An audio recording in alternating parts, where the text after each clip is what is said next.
Welcome, my friends, to every man's wildest dream.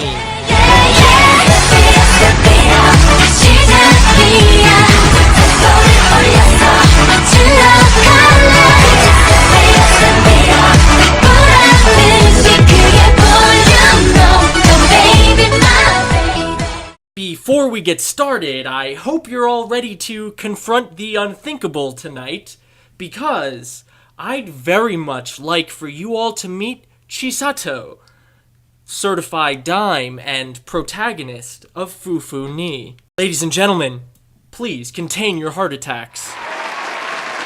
We've got a great show for you tonight. Guys, I'm so excited. So, let's get right down to business, starting with Chi-chan here, who, despite being a total sweetheart, is actually a well-respected businesswoman with a lofty salaried position to show for her hard work. It gets better. For all of that professional success, to Chisato, none of it means a thing compared to the joys that await her at home every night after work. And my friends, you can thank Sora for that. Her husband, that is, basically a flawless, inhuman god whose perfection in all things bleeds actively over into everything he says or does, and who apparently requires no real sustenance himself, like a mere mortal would. Seriously, he never eats or drinks, I don't think. I don't know, but the premise of Osake wa Fuufu ni basically is that they just kind of live together and are happily married. Through a spot of context, we find out pretty early on that he used to be a bartender when they first met. Although, at some point along the way, it seems he stopped, working.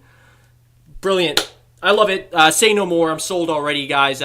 Stay-at-home husband was always my dream job. Oh, I wish. Maybe I could even be like this guy someday. If only I wasn't a critic. Yeah, I'm just gonna give it to you guys straight here. Chi-chan deserves a Nobel Prize for badness. Guys, seriously now, she's so bad. She's so bad, like, damn, she's so fine, honestly. It's, like, difficult to describe in words. She's gone so far past sexy. At this point, it's not even her looking good. It's just every other woman looking bad. Just think about this now, alright?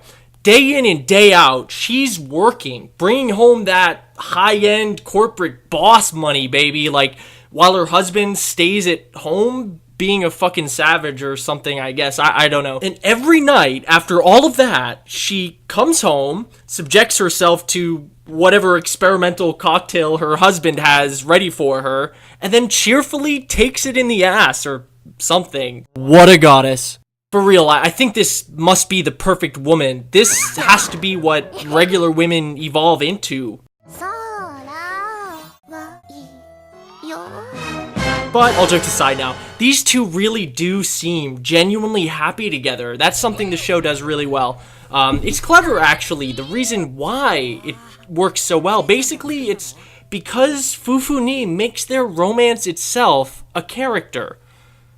That's right. Due to severe time constraints on the show, of course, having only 3-minute episodes, instead of developing these two as individuals first, the show intentionally presents them as complete, realized human beings only in the context of one another. Yes, this really is brilliantly smart for such a short series, turning their romance itself into a framing device for the plot to unfold within.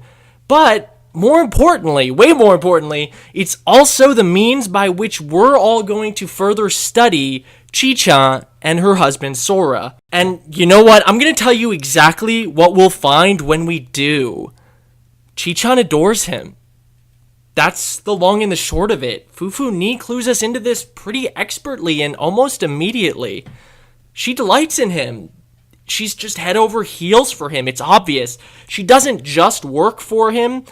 She pays the bills, all of them, hangs all over him all the time, and she does all she can for him while Sora basically just is himself. Yeah, that's really what he does in this relationship. It's all he has to do. Being himself is what stole her heart in the first place, after all. And to this day, it's all she wants from him. We can just see it. It's written all over her. And after all, we do know how much his prescient wit affects her, how his natural charisma is basically addicting to her, and so is his almost supernaturally comfortable grin. On the other hand, in his eyes, she's fascinating. On a primal level, she fascinates him. This defines his attraction to her. Sora believes in her. He seems to spend all of his time thinking about her, puzzling her out, and most of all, he just enjoys her company. We can see, after all, we can see that his love for his wife is a universal constant between them. Really, it's no wonder that she's completely fixated on him. I mean, goddamn, anyone would be unconscious if this guy smiled at them. Just look at this. Holy shit, like, his calculated ease knows no bounds. Silent charisma just leaks from this guy's every pore, even when he's just stood there doing nothing. Like, what the hell? What the hell? Is this dude like a mutant or something? Mans must have pheromones that act like crack cocaine on the minds of women.